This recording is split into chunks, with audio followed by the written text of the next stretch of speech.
mesdames et messieurs, bienvenue si vous nous rejoignez dans ce acte 20 d'entretien, ces numéros de décryptage des questions économiques qui vous revient avec un invité qui, depuis un moment, est devenu un invité permanent, je dirais, un habitué de ce plateau, parce qu'avec lui, on décrypte de grandes questions, notamment dans les secteurs miniers.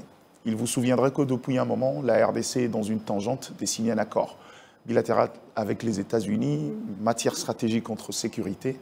C'est vrai, on peut en parler dans le passé, mais dans le fait, ce contact a déjà été établi, un protocole d'accord a déjà été signé avec des sociétés américaines, en l'occurrence on parle de Cobalt Metal, qui aujourd'hui a gagné un marché pour pouvoir non seulement numériser les données géologiques de la République démocratique du Congo, mais également avoir des permis d'exploitation.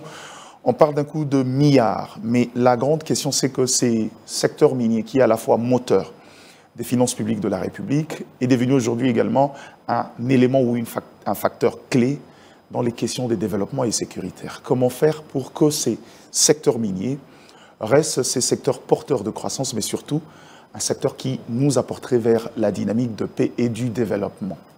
La question est transversale aujourd'hui sur le rapport dans cette guerre commerciale qui est entre les États-Unis et la Chine qui se battent sur les ressources de la République démocratique du Congo, mais quelle est l'attitude de la RDC? Que doit-on faire pour que finalement nous ne retombions pas dans les erreurs du passé? Comment capitaliser nos ressources?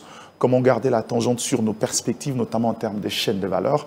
Mais aujourd'hui, quel est l'état des lieux de ce secteur minier qui, aujourd'hui, semble déjà ouvert ses portes à la collaboration américaine, bien évidemment avec la collaboration chinoise qui rafle presque tout, se taille la part du lion dans la balance commerciale en ce qui concerne nos matières stratégiques et nos matières minières. Maître Donald Kabasele, avocat expert en droit minier, revient sur ces numéros d'entretien pour évoquer toutes ces questions, mais également on reviendra sur quelques questions essentielles, notamment sur ces dénonciations avec ce qui se passait au niveau de la GECAMINE, qui aujourd'hui est un géant du secteur minier pour la République démocratique du Congo, autrefois bradé. On parlera également d'autres questions qui les concernent, parce qu'il y a deux questions qui arrivent de savoir: est-il vraiment de l'UDPS? Est-il vraiment du pouvoir? Pourquoi avec autant des matières, autant d'intelligence, on le garde au tiroir? Nous, on ne parle pas politique, mais on va rester technocrate. Maître Donald, merci d'être là et heureux de vous retrouver une fois de plus. Merci, cher Gardi. Merci également à 2 millions de téléspectateurs qui vont devoir nous suivre.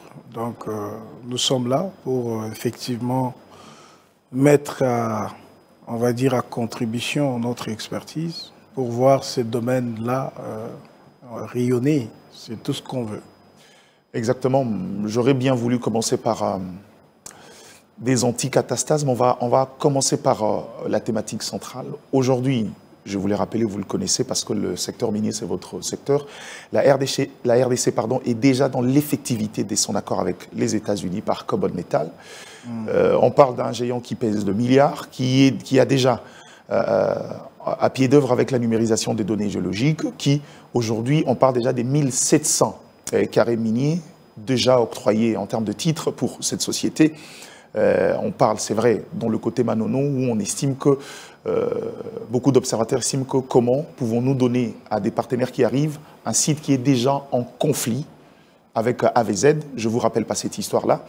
Dans le gros de cette question-là aujourd'hui, quelle est l'attitude de la RDC aujourd'hui? Est-ce que vous avez l'impression qu'on a pris suffisamment d'intelligence avant de pouvoir aborder cette question qui quitte la simple dimension économique, mais qui est également une question de sûreté de l'État, parce que les questions sécuritaires en dépendent également?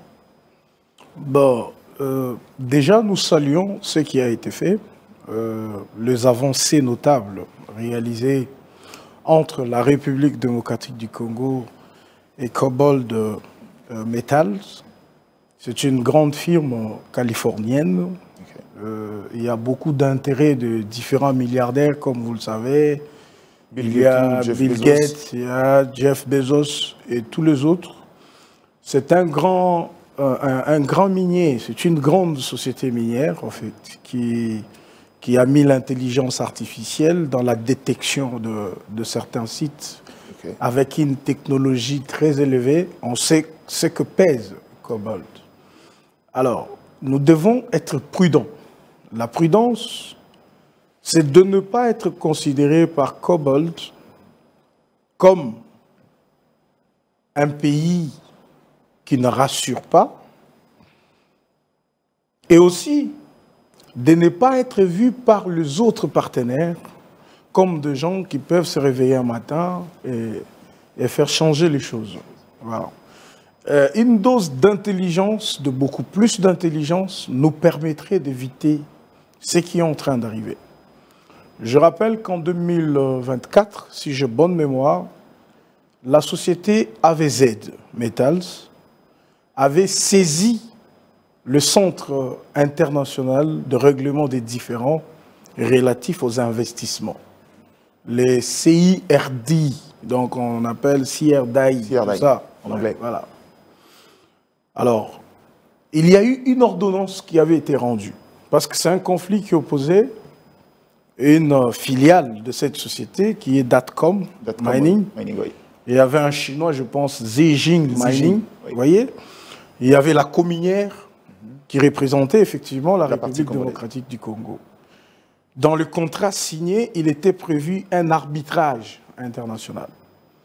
Alors, en 2024, une ordonnance avait été prise par l'arbitre qui disait qu'on devrait reconnaître AVZ à travers sa filiale comme l'unique détenteur du permis minier sur le site là de Manono.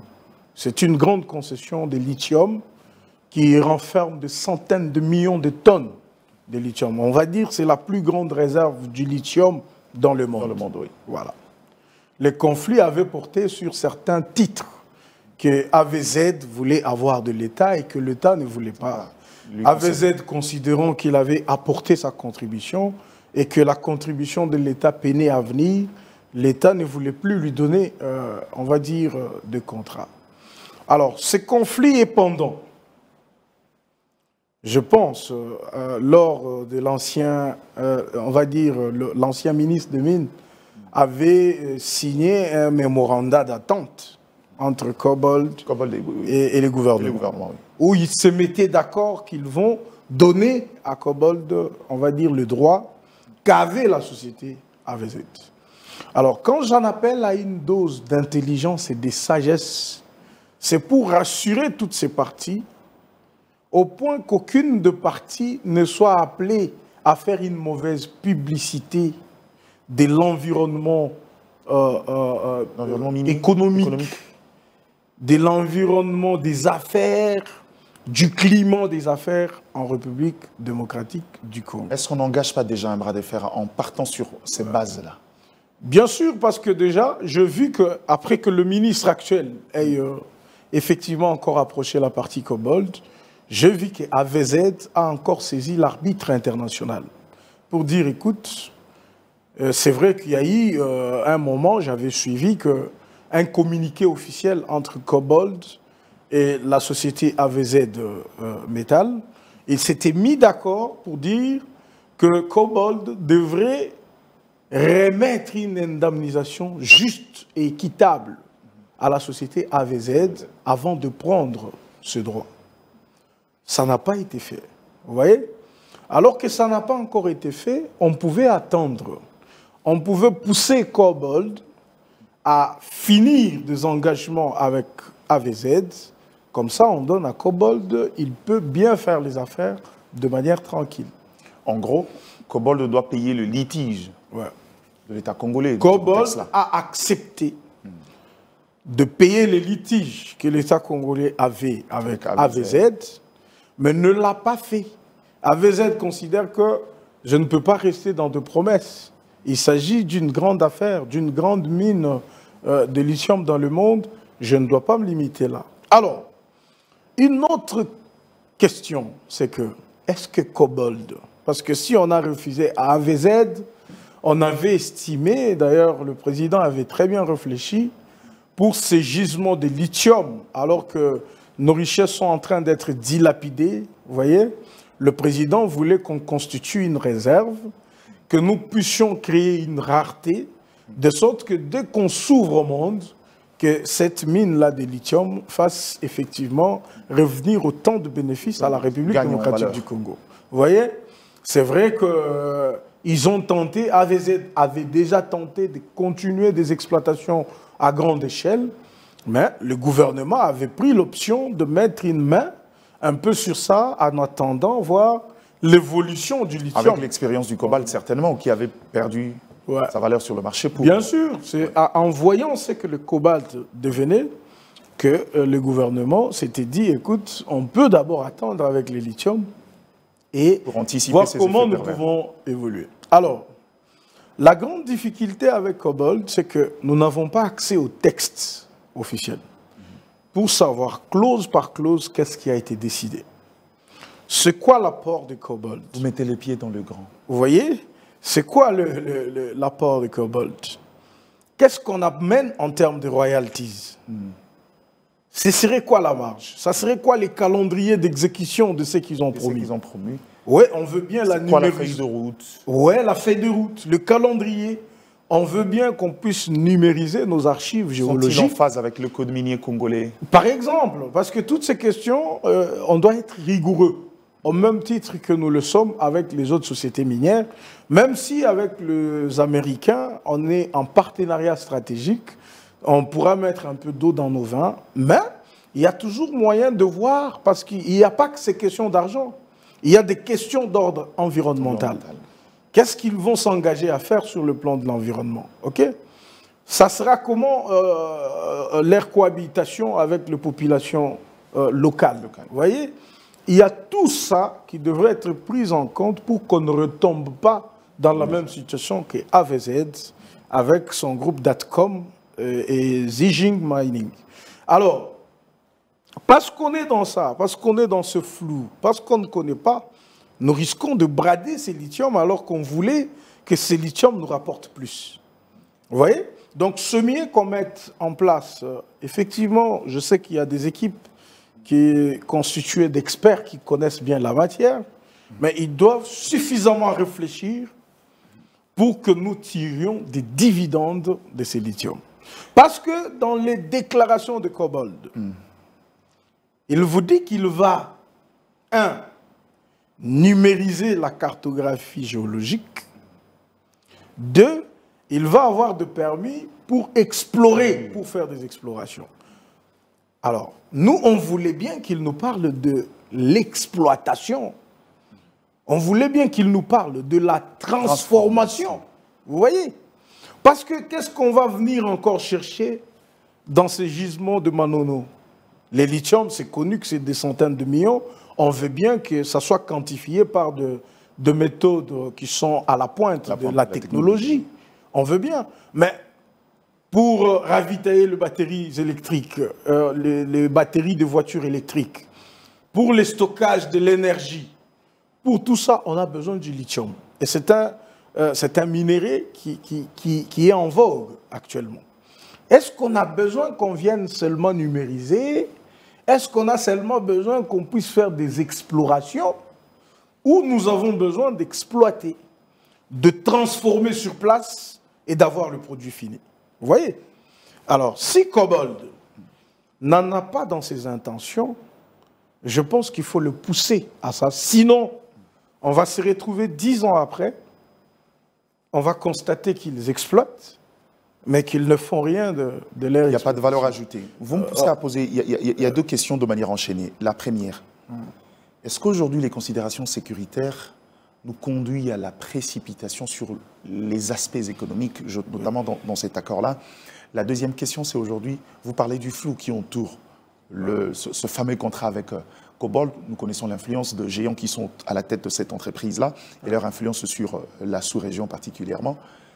Est-ce qu'aujourd'hui, on est à l'abri avec des sociétés qui ont déjà une chaîne d'approvisionnement définie? Quel est l'intérêt particulier que la RDC aura dans ce contexte-là, alors que de l'autre côté, la Chine qui s'étaille la part du lion veut déjà aller dans l'idée de pouvoir créer des unités de transformation sur place? C'est en fait, moi j'essaie de comparer les deux blocs. Je vois le pragmatisme des Chinois. Je vois effectivement l'expertise occidentale. Surtout. Voyez-vous, là je parle de l'expertise. Par exemple, quand on voit Cobalt, on est rassuré que c'est un géant dans le mine. Vous voyez? Mais quand les Chinois arrivent, Ils ne vont pas prendre beaucoup de temps à faire des explorations, pas du tout. Ils exploitent, bien que nous critiquons leur manière d'exploiter. Vous voyez? Ils vont droit au but. Ils vont prendre le brut, ils font, ne fût-ce que du métal, des cathodes, les autres métaux, ils expédient en Chine. Vous voyez? Alors, nous, on ne veut pas que ça se passe ainsi. Nous voulons que ça soit transformé sur place et que nous puissions avoir des produits finis sur place. Si c'est celle-là la condition, certains Chinois ont dit qu'ils sont d'accord de faire ça. Vous voyez? Mais les Américains ne vont pas être d'accord parce qu'ils le veulent pour transformer leur société, leur industrie, avec l'exode de la plupart des sociétés. C'est ça que je dis. Il ne faut pas que dans cette recherche de la paix, nous puissions aussi perdre des gisements importants comme de lithium. Vous voyez? Il fallait qu'on clarifie la situation. Oui, on veut bien. Si, par exemple, on veut numériser les données géologiques, on peut aller dans d'autres provinces où les minéraux ne sont pas connus. On va utiliser cette intelligence artificielle des kobolds. On va utiliser les big data des kobolds. On va utiliser tout ça pour découvrir de nouveaux gisements, les quantifier, les localiser et numériser ça. Comme ça, dès que nous aurons de nouveaux partenaires, on peut leur dire, on peut aller là-bas et ici. À Manono, moi je pense, hein, c'est mon avis, on n'a pas un grand travail dans ces sens-là. Parce que la valeur du gisement est connue. S'ils se battent sur ce gisement, c'est parce qu'ils ont des données qui certifient que c'est des centaines de millions de tonnes de lithium qu'il y a là-bas, à Manono. Vous voyez? Alors, est-ce qu'on va aller dans le sens de dire, on va venir, donnez-nous le permis, pas d'exploitation, mais d'exploration. Qu'est-ce que vous voulez explorer dès lors que le site a déjà été exploité ou est sous exploitation? Et d'ailleurs, et il parle d'exploration, aujourd'hui, avec notre code minier de 2018, on a supprimé l'exploration, mais maintenant c'est la recherche. La recherche. Dans d'autres mots, ils ont besoin de permis de recherche. Alors que il y avait des Chinois à qui nous avons refusé ces mines, qui étaient déjà dans l'exploitation, comme vous le dites, qui cherchaient d'ailleurs de permis pour exploiter, qui ont fait des études. Ces études, ils ont trouvé qu'elles étaient concluantes. Avec des grands cabinets australiens. Avec des grands cabinets qui ont certifié les gisements et tout. Donc, est-ce qu'on ne va pas faire un petit tour en arrière? C'est la réflexion. Ou est-ce que ce n'est pas le leur d'habitude? D'où l'autre question. On a presque engagé une bataille sur notre sol, sur notre matière, entre les deux pôles, la Chine et les États-Unis aujourd'hui, qui sont presque dans un contexte aussi, il faut dire, très tendu. Ouais. Mais à un moment donné, nous demandons aux Américains d'être à la fois juges et partis. Ouais. Ils vont certifier la valeur et la teneur des gisements qui mettront à la disposition publique et finalement que les Chinois vont utiliser ces données pour pouvoir entamer des perspectives d'exploitation de certains miniers. Est-ce qu'on n'est pas en train, là, encore une fois de plus, de pouvoir s'exposer à une bataille qui va plus grand que nous? Cette bataille sera beaucoup plus dangereuse si nous ne la gérons pas bien. Mais est-ce que vous avez l'impression qu'on est en train de gérer ça? Non, moi je félicite les efforts que le gouvernement est en train de mener, ça et là. Nous, on vient avec des contributions. Nous regardons de loin. C'est vrai que nous n'avons pas la réalité en face, mais c'est notre domaine. Nous pouvons voir. Moi, je me rappelle que j'ai été invité, effectivement, dans des conférences organisées par toutes ces parties en conflit. On a su les approcher pour savoir leur point de vue sur la chose. Vous sentez que, par exemple, pour AVZ Mineral, vous sentez qu'ils sont frustrés. Vous sentez qu'ils voient que l'État congolais ne respecte pas ses engagements. Vous sentez qu'ils pensent que nous faisons des faveurs aux Américains parce qu'ils sont Américains et on se fout du reste. On marginalise les autres. Ça, c'est l'impression et on doit les dire comme ça. Vous voyez? Ils estiment qu'ils ont saisi l'arbitrage international qui a pondu une ordonnance que l'État congolais ne veut pas respecter. Parce que pour eux, l'État congolais a continué, il a déjà signé avec Kobold, alors que Kobold n'a pas encore fini ses engagements avec AVZ. Vous voyez? On doit être prudent dans tout ça. Parce qu'au même moment qu'on veut rassurer les Américains, demain, ils peuvent partir. Les Américains étaient chez Tekefungurume. Ils sont partis et ce sont les Chinois. Et ce sont les Chinois qui sont revenus. Quelle est la garantie? Pourquoi? Parce que quand ils viennent, ils ont une autre impression. Quand ils arrivent, ils trouvent qu'ils ne peuvent pas travailler dans un environnement comme ça. Et quand ils seront partis... Ou parce qu'ils ne peuvent pas respecter la norme telle qu'établie en République de Ou ils vont pas, effectivement, ils vont se retrouver devant des réalités qu'ils ne sauront pas exécuter. Il y a des choses, hein, il y a vraiment des choses. Les systèmes, il doit être lavé. Nettoyé. Je vous avais dit que ça doit être nettoyé parce que le système, il est bizarre. Il ne rassure personne. Vous voyez? Vous avez des tracasseries qui vont arriver après. Mais c'est vrai qu'avec les Américains, les dispositions sont prises au plus haut sommet du pays pour qu'on puisse sécuriser ces investissements. Mais notre sonnette d'alarme, c'est de dire, oui, on veut bien leur donner, mais qu'est-ce qu'eux aussi nous donnent en retour? Si c'est la sécurité, certes, on doit évaluer cette sécurité. Je vous avais donné l'autre fois un exemple, je dis, imaginons que notre besoin de sécurité nous demande 100 milliards de dollars. C'est simple. 100 milliards de dollars, c'est ça notre besoin de sécurité. Chers Américains, vous pouvez nous apporter combien? Nous, on vous apporte 50 milliards dans votre sécurité. Alors, prenez le minerai qui sont la contre-valeur de ces 50 milliards. Parce que, partenariat public-privé. Parce que signer sans regarder tout ça mettrait la République dans le trou. On l'a vu avec le contrat chinois. Certains auront plus que prévu. On a fait le débat pour l'avenant 5 du contrat chinois. Qui n'a pas corrigé dans le fond. On a corrigé, on a ramené de 2, on a ramené de 3 à 7 milliards. Vous voyez? Mais malgré les 7 milliards-là, les règles telles que définies, il faut atteindre tel seuil de tonnes de cobalt ou de cuivre pour avoir tel montant. Donc jusqu'aujourd'hui, l'application, l'exécution pose problème. Pourquoi? C'est parce qu'on n'essaye pas de regarder le problème comme on le dit. Ce n'est pas si compliqué que ça. La sécurité, nous voulons bien, elle nous coûte 100 milliards de dollars. Ça veut dire en termes de matériel, de ceci, cela, vous allez nous donner ceci, cela, on évalue. Et quand on vous donne un gisement, on sait que ces gisements est de 100 millions de tonnes de cobalt ou de lithium. C'est évaluable à autant d'argent. Vous exploitez ça, on vous met une marge de bénéfice par rapport à votre dépense. Le reste, on revient à la normale. Comment vous allez payer vos impôts, comment vous allez payer vos taxes.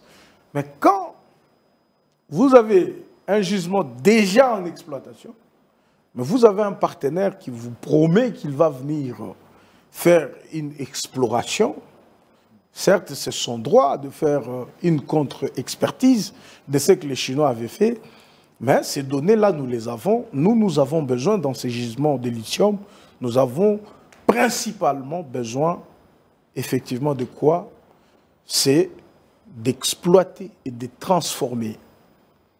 Transformer, ça nous permet d'avoir une plus-value. On va transformer pour quel marché? Pour le marché mondial, bien sûr. On veut devenir le centre du monde?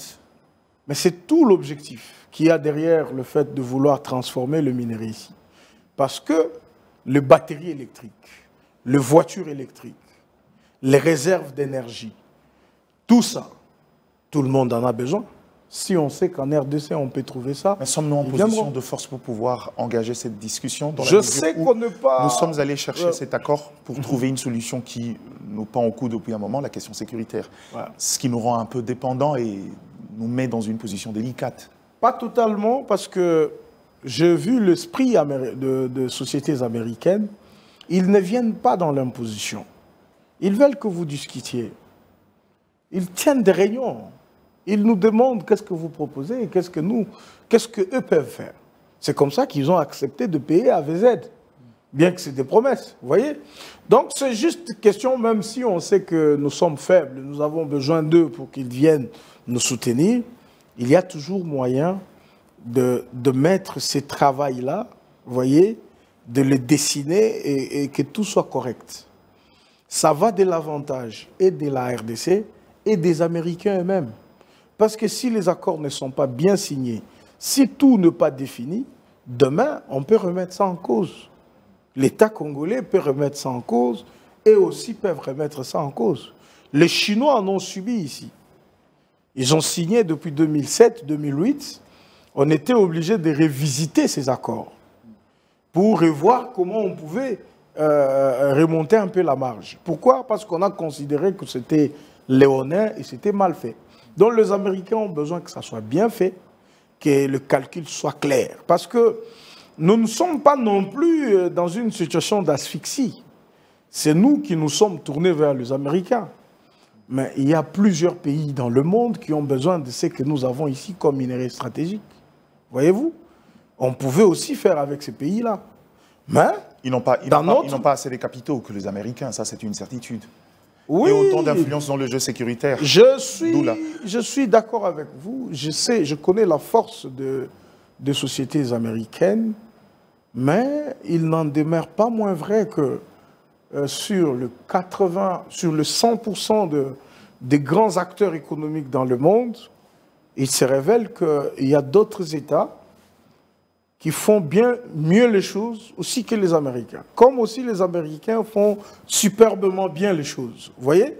Donc, mais l'expertise dont vous avez vanté, nous savons que les Américains, sur cette matière-là, détiennent quand même une expertise assez solide, reconnue dans le monde.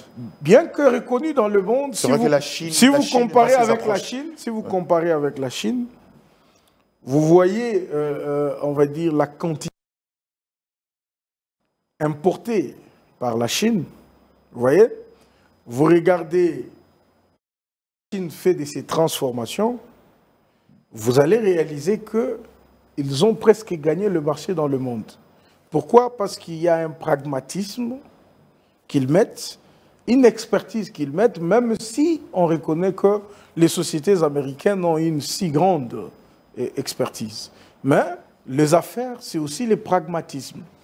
C'est la rapidité dans l'action. Je veux faire appel à votre côté avocat. On est dans un contexte où, quand vous regardez la situation américaine actuellement, avec l'excessivité de taxes douanières des États-Unis, la plupart des géants américains changent de zone d'exploitation. La plupart, même le plus proche de Donald Trump, qui est Elon Musk, son industrie d'automobile se déplace vers le Canada. On est dans un contexte où nous, on utilise les États-Unis pour son jeu d'influence pour résoudre le problème. Et les États-Unis en ont besoin pour redorer son image. Dans ce contexte fiscal et dans cette politique mise en place par Donald Trump, est-ce qu'on a l'impression qu'on saura gagner suffisamment l'influence qu'on veut dans l'économie américaine pour en retour avoir cette sécurité que nous recherchons tant? Est-ce qu'il n'y a pas de préalable à faire dans la politique américaine en interne pour que ces contrats nous profitent également à nous? La politique américaine est claire. Et le président Donald Trump l'a dit. Les Européens disent que c'est un commerçant. Et il vient avec cette tactique-là qui réussit bien pour l'Amérique. Ils vont gagner. C'est comme ça qu'ils ont eu beaucoup de marchés dans le monde. Du côté américain, aucun problème ne se pose parce qu'eux, ils veulent gagner. Ils veulent gagner pour l'Amérique. Vous voyez? C'est à nous. Oui, mais ils gagnent au prix de quoi? Voilà. Quand un géant, le symbole de l'Amérique comme le Coca-Cola, décide de produire cette fois au Canada, des pertes d'emplois, on compte par milliers. Ouais. Mais parce qu'au niveau interne, il y a des taxes qui ont galopé. Vous voyez? Et d'ailleurs, là, je parle beaucoup plus de contrats qui se font dans le mine, par exemple, à travers le monde. Si vous regardez la politique américaine, c'est celle de voir comment l'Amérique peut gagner de ces mines-là en échange de ce qu'elle peut proposer. L'Amérique peut proposer la paix, la sécurité et tout. D'autres aspects, comme les sociétés américaines qui se déplacent à cause des taxes qui sont devenues tout ça, c'est un manque à gagner pour l'Amérique. Mais ils savent comment ils font pour compenser tout ça. Vous voyez? Ça, c'est leur propre politique. Maintenant, la nôtre, c'est de dire, comme eux, ils ont besoin de venir gagner, ils viennent gagner chez nous. Qu'est-ce que nous aussi, on met comme intelligence pour soutirer ce dont nous avons besoin? C'est pour ça qu'on réfléchit. C'est comme ça qu'on dit, on doit quitter les stades d'exploration avec Cobalt. Il faut contraindre à Cobalt. Il faut dire à Cobalt que nous voulons que tu exploites. Et que tu transformes. Quand tu exploites, tu transformes. À une certaine quantité. Bien sûr. On sait déjà la part qui ira dans la sécurité et tout ça, mais tu dois faire ça. Si on avait refusé aux Chinois, c'est parce qu'ils n'étaient pas capables de produire sur place et de transformer.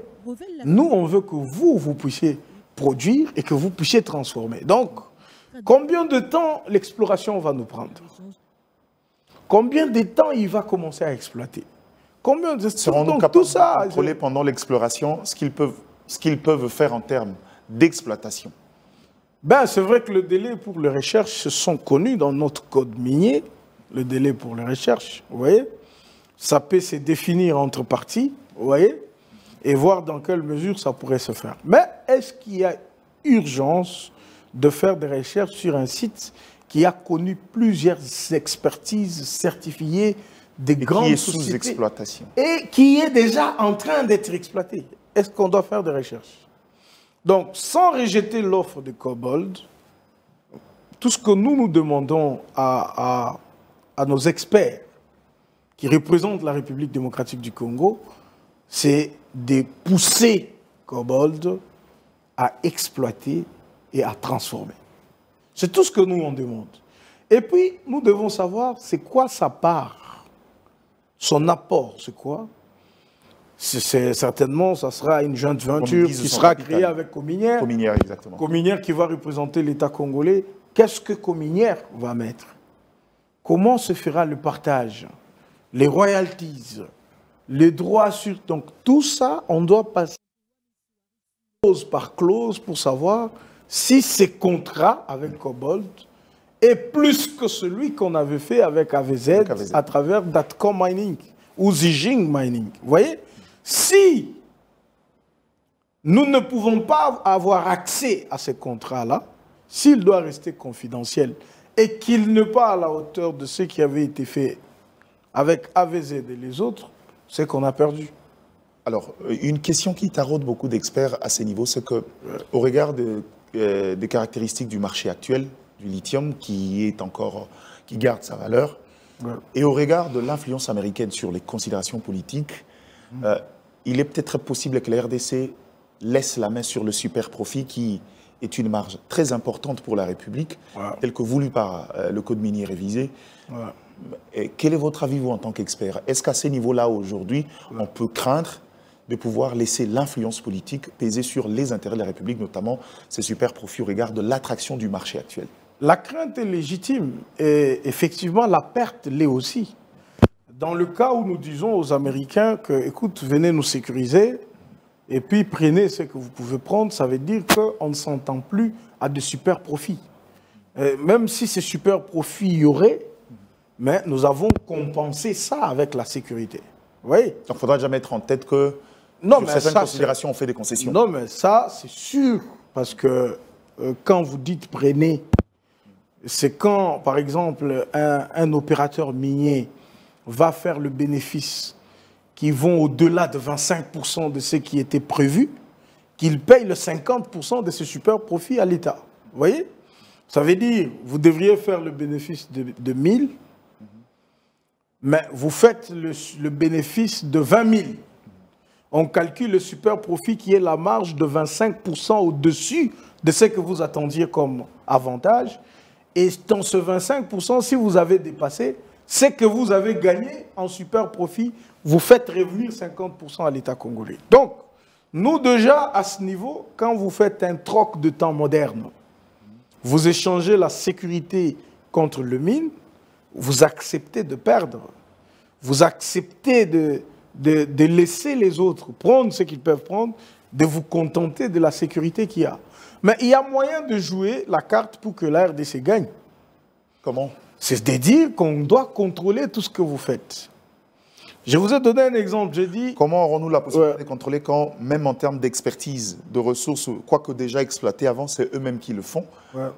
Comment croire à la sincérité des capitalistes comme les Américains?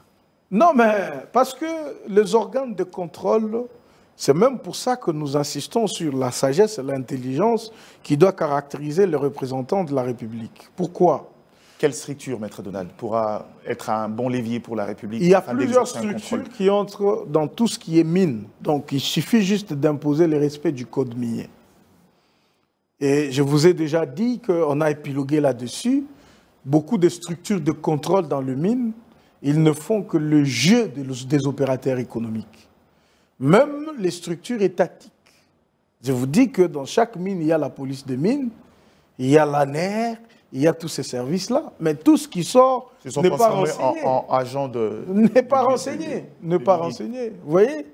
Ils sont les premiers à falsifier les documents. Ils savent qu'il y a 10 000 camions sortis, mais ils mettent que c'est 500 camions qui sont sortis. Déjà, c'est le système tel qu'il est. Voilà pourquoi j'avais proposé à l'époque la création d'une inspection générale de mines. Vous voyez? Pourquoi? Parce que pour moi, il fallait, dans cette traçabilité de produits miniers, il fallait un contrôle efficient. Ce contrôle-là devrait vérifier pour se rassurer de combien réellement sort du pays, combien c'est vendu, parce qu'on a un ministère du Commerce extérieur avec des services publics qui contrôlent, et savoir maintenant l'entrepreneur a gagné combien, l'opérateur minier a gagné combien. Mais si le système est toujours comme il est, vous voyez, les Américains, je ne sais pas, c'est leur moralité, je ne pense pas qu'ils mordront à l'hameçon de cette mafia qui a toujours élu domicile. Et c'est pour ça que moi, j'ai même proposé qu'on devrait d'abord combattre la mafia, la combattre sérieusement, avant de penser à des partenariats avec des institutions aussi sérieuses que les Américains. Parce que les Américains risquent de venir et ils vont trouver qu'il y a une mafia organisée dans des déclarations qui sont inexactes, dans des fraudes minières. Ils risquent de quitter, de nous laisser à mi-chemin et de rentrer. Vous voyez?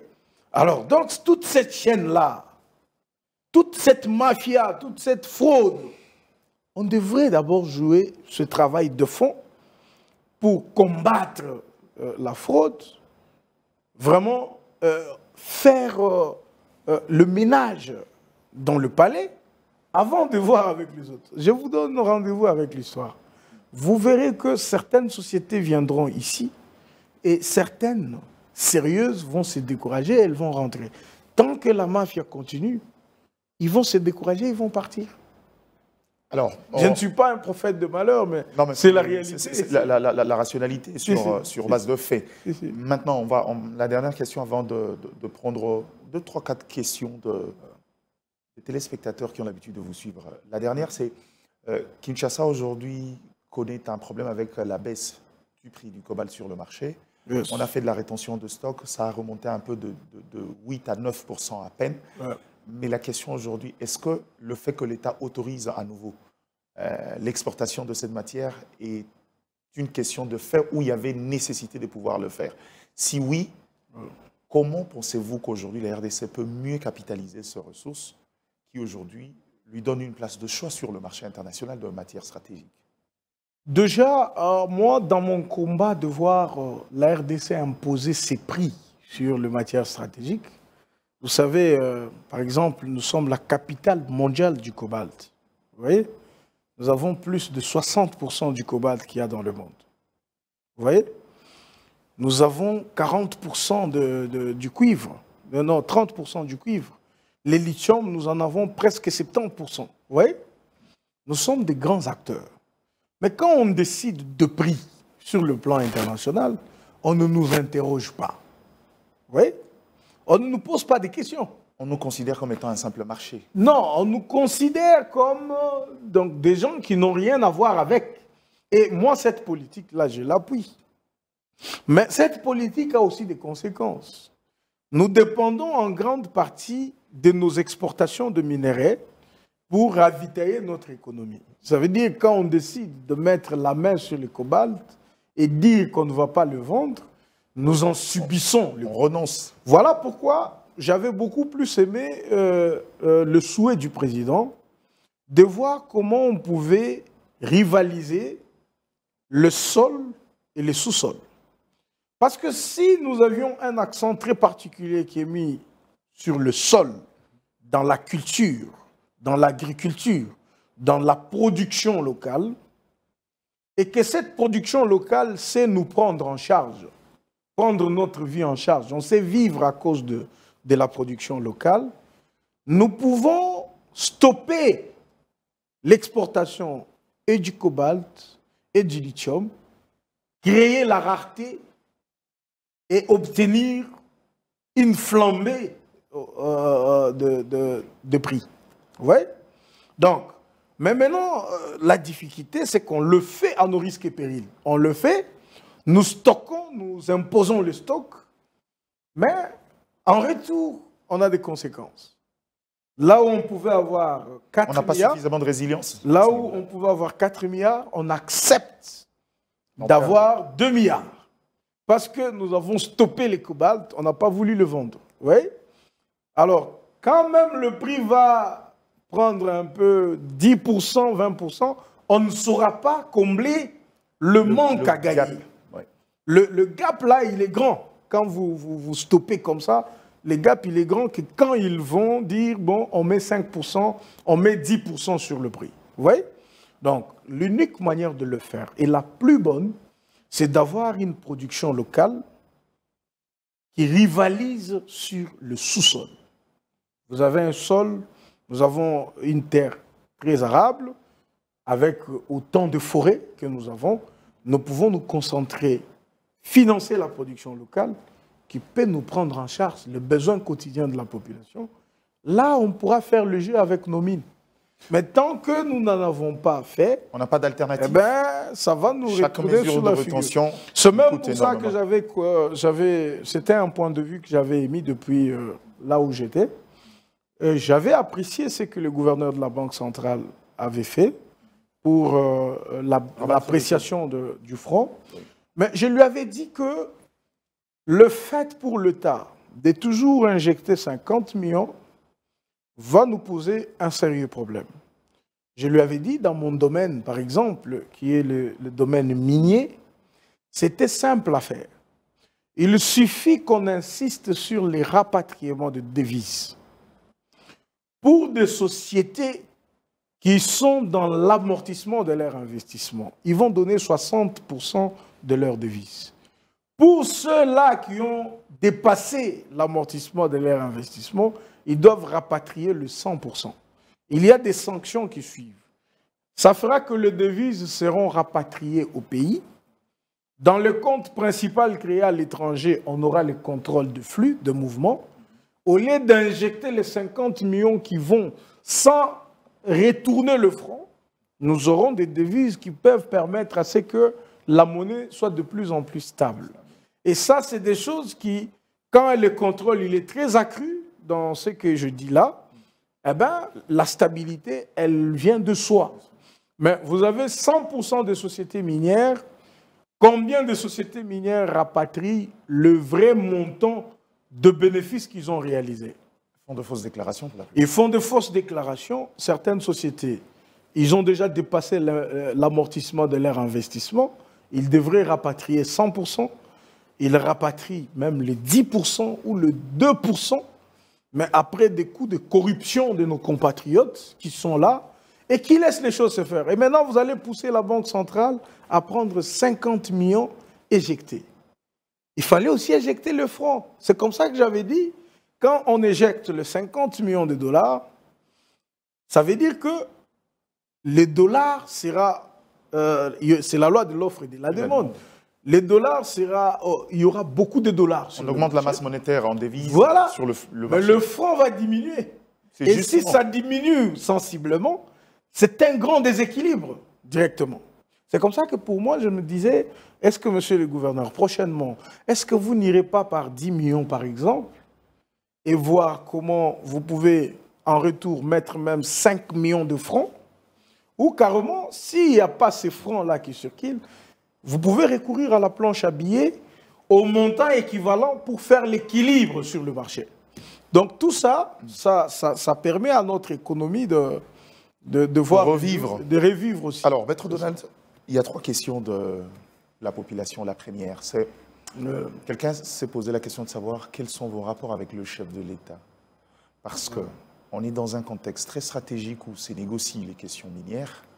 On a des gens qu'on a mis déjà au four et au moulin, dans la chaudière, comme vous par exemple. qui malheureusement, vous préférez venir nous donner l'expertise sur le plateau, alors que vous êtes censé les lui donner. Qu'est-ce que je peux dire? Des très bonnes relations. Dites-nous juste la vérité. De très bonnes relations. Le président de la République et le chef de l'État, il doit être vraiment pris. Si j'imagine la charge que j'ai personnellement, alors que je ne suis même pas ministre, vous voyez, je m'imagine la charge du président. Vous voyez? Peut-être le problème, c'est qu'on n'ait pas un accès, vous voyez? Un accès, je vais dire... La question, c'est pourquoi vous ne pouvez pas avoir accès, parce qu'à cet instant ici, ce sont des task force qui s'émettent pour de réflexion sur des questions stratégiques, comme le secteur minier. Mais qui sait si, à travers votre émission, le président peut suivre, ou carrément quelqu'un de la task force peut suivre, et remarquer qu'il y a un Congolais qui peut donner son expertise. Mais ce qui est sûr, c'est qu'on ne vient pas s'imposer dans ce genre d'action. Vous n'allez pas dire, moi je suis expert, prenez-moi. Pas du tout. Pas du tout. Si ça se prouve. Si, ça se prouve et tout ça. Mais les relations sont très bonnes. J'avais d'ailleurs vu le président de la République quand j'étais à Kananga. Okay. Ouais, il m'avait demandé de le suivre là-bas. Je l'avais suivi, on avait parlé. Mais c'est vrai que le chef m'avait dit, il faut que je te voie encore pour qu'on parle. Ah, mais comment tu vas le voir? Il y a tout un protocole. Lui seul a le pouvoir de te faire venir, pas le contraire. Mais une autre question, c'est est-ce que politiquement, ce n'est pas aussi un règlement? Parce que certains de votre fief se plaignent du fait que vous avez été victime, votre siège volé. Politiquement, les gens estimaient que, ne serait-ce que pour ça, vous mériteriez d'être placé quelque part, même si moi je ne suis pas dans l'idée de, parce qu'on a perdu la députation, qu'on doit être dans autre chose. Mais est-ce que politiquement vous êtes en phase avec votre parti politique dont vous êtes cadre? Oui, mon parti, je le soutiens très bien. C'est vrai que j'ai été injustement invalidé. J'ai passé 2 mois à l'Assemblée nationale. J'ai même perçu les émoluments. Avant d'être désactivé. J'étais massivement élu à Kananga. Et jusqu'aujourd'hui, pour la population, je suis leur élu et je me comporte comme tel. J'arrive, je pose des actes sociaux, je fais tout ça. Parce que pour eux, les équipes de je sais qu'ils n'ont pas tort. Ce n'est pas eux qui m'ont invalidé, c'est des personnes de mauvaise foi qui m'ont invalidé et qui ont placé le leur pour des raisons qu'eux seuls connaissent. Vous voyez? Je ne suis pas aussi... Est-ce que c'est parce que vous avez fait appliquer la loi, par exemple, dans le secteur minier pour certains? Ah, qui sait, ça pourrait être tout ça, ma lutte pour la fraude, contre la fraude, tout ça, ça peut me ramener beaucoup d'ennuis, selon certaines sans le savoir. Vous étiez dans le rouage de ceux qui devraient décider sur ce qui se fait de mal et ce qui se fait de bien, hein, quand on a fini par vous régler de compte. Non. Ça, c'est trop, c'est beaucoup de charges. Moi, je pense, j'ai un principe que chacun a son tour chez le coiffeur. Je pense que mon tour arrivera, et quand ça arrivera, tous les obstacles, tous ceux qui mettent les obstacles, ils ne sauront pas, parce que ça sera le temps de Dieu, et ça arrivera certainement. Je n'ai pas à dire que c'est tel ou tel qui fait ça. Je n'ai pas à accuser les gens, parce que je n'en ai pas de preuves, vous voyez.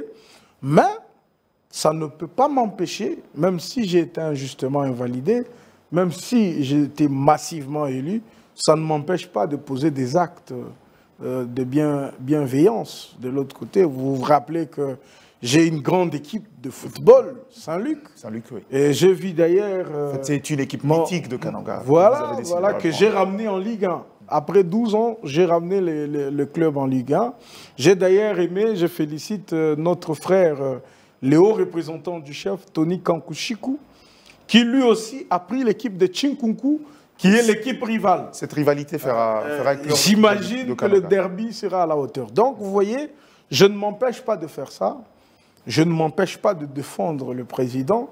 Je ne m'empêche pas de parler en bien de mon parti.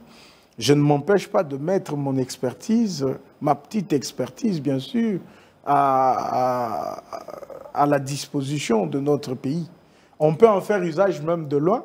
Mais c'est vrai qu'on souhaiterait bien le faire de être près. soi-même Acteur, direct acteur sur et le voir comment on peut produire de bons résultats. Je me mets dans la peau du chef de l'État. Les gens ont l'habitude de suivre depuis un certain moment. Ils savent que Donald Kabasele s'est très orienté aujourd'hui, expert en droit minier. En quoi vous pouvez être utile au chef de l'État? Ou, la question différemment, où pourriez-vous être les plus utiles si jamais la question vous était posée? Même si je sais que généralement on ne pose pas la question, on fera l'expertise sans vous consulter à la base. Tout ce qui est domaine minier m'intéresse parce qu'on en a effectivement une expertise. Mais beaucoup plus. La GECAMINE a besoin de se redresser. Par exemple, la GECAMINE, c'est encore un cas. Aujourd'hui, elle est à 0% de production. On a fait avec toi l'émission l'autre fois. Je t'avais dit qu'ils étaient à 3%, c'est ça? Oui. Ça, c'était en 2024. Maintenant, on est en 2025, on est au 10e mois. Oui. On est au 10e mois. Demandez, posez la question à la GECAMINE. Appelez la GECAMINE. Votre production représente combien dans vos recettes? 0,80%. Voyez-vous? Donc, il y a zéro production cette année à la GECAMINE. Alors, c'est une société qui se meurt. Qu'est-ce qu'on doit faire? Vous savez, le fait d'en parler tout le temps, c'est comme si tu aurais de problèmes avec des gens, alors qu'on veut juste voir une société de l'État se relever. Une fierté nationale. Vous voyez, les participations ont baissé sensiblement. Hier, c'était à 800 millions. Aujourd'hui, on patauge dans les 600 millions et quelque chose. Mais qu'est-ce qui fait tout ça? La société, ça va à volo, comme je l'ai toujours dit. Alors, moi, je demande au président, vraiment, si on a besoin d'argent, regarde aujourd'hui à la DGI. La DGI nous fait presque 40% du budget national. La GECAMINE, elle seule, si elle est bien gérée, elle peut faire aussi 40% au budget national. Mais, qu'est-ce qu'il y a là-bas? On a pris les mines de la GECAMINE. Certaines ont été bradées, certaines autres. Vous avez des gens qui ont leur coopérative là, qui sortent des produits chaque jour, et ce n'est pas la GECAMINE qui contrôle ça, mais la GECAMINE appuie ça indirectement. Vous voyez? Les sites sont envahis, il y a un problème de sécurité. Mais ils ne peuvent pas mettre la sécurité parce qu'ils en profitent eux-mêmes. Et les gens se servent comme ça. Qu'est-ce que vous voulez qu'on dise? Parce que la fixation fait qu'on pense que lui, apparemment, il règle des comptes aux gens. Mais nous suivons des rapports. Des rapports. Vous savez qu'autrefois, la GECAMINE était cotée parmi les 10 meilleures sociétés minières de l'Afrique. Vous voyez? Aujourd'hui, les sociétés sud-africaines de mines sont le mieux cotées dans le monde. Et nous avons une GECAMINE qui a tout. Hein. Tout, j'ai dit. Sur un sol aussi béni. Tout. Tout pour se développer. Maître Donald Kabasele, c'était donc le mot de la fin. Merci. C'est toujours un plaisir de vous avoir. On espère qu'on va vous retrouver très vite. Ouais. Et moi, je compte vous retrouver peut-être après un long moment de trêve pour des raisons de santé. On se retrouvera très vite. Mais tu sais, au-delà de la GECAMINE, il y a la Société Générale du Cobalt. Cobalt. Vous savez pourquoi elle a été faite? C'est un peu l'équivalent de SAEMAP. SAEMAP encadre les artisanaux sur le plan social. Mais la Société Générale du Cobalt devrait réunir toute l'exploitation artisanale. Avoir cette exploitation commercialisée. Donc, vendre. Et à la limite, c'est la meilleure niche pour pouvoir aller vers la transformation. Mais je vous dis que l'idée était savamment pensée, mais aujourd'hui, là, dans l'application, je sais que les amis se battent pour faire ce qu'ils veulent, ce qu'ils font là, mais ce n'est pas ça qu'on attendait. On n'avait pas besoin qu'ils laissent eux aussi, qu'ils entrent dans le jeu de la GECAMINE pour laisser les artisanaux qu'ils surveillent faire leur travail. Non. Ils devraient contrôler tout ça pour l'État. Mais vous savez, c'est des choses qu'on ne peut pas dire à la télévision. Ce que je fais là, ce ne sont que des incises. Mais on a c'est documenté. On a des rapports. On a tout ça. Mais bon, on reviendra sur ces rapports. C'est ça. La télé à un moment donné, quand il y a du mal, il faut pouvoir les dénoncer. Merci à Maître Donald d'avoir répondu à cette invitation. Merci également à vous de nous avoir suivis et de continuer de suivre Zoom Eco TV, la télé thématique, la première chaîne économique de l'Afrique centrale. Merci encore une fois de plus. Je veux rappeler, quand il le dit, c'est une compétence. Il faudra qu'on quitte cette société kakistocrate où on repousse les intelligences. Quand il faut servir, politiquement il répond, intelligemment il répond, et ce n'est pas un minable qui ne viendra pour venir piller le caisse de l'État. On a l'avantage d'avoir de jeunes capables de répondre à ces critères-là. Pourquoi ne pas utiliser? Merci également à la grande équipe, à Ali Mutombo, merci à Dodi Lissimo, merci à Julien Bolamba, merci à Jean-Blaise Munga pour la coordination. Et moi, je vous retrouve très vite, sinon, excellente suite de nos programmes, très bonne compagnie aux côtés de Zoom Eco Télévision et de nos programmes. Au revoir. Au revoir, merci.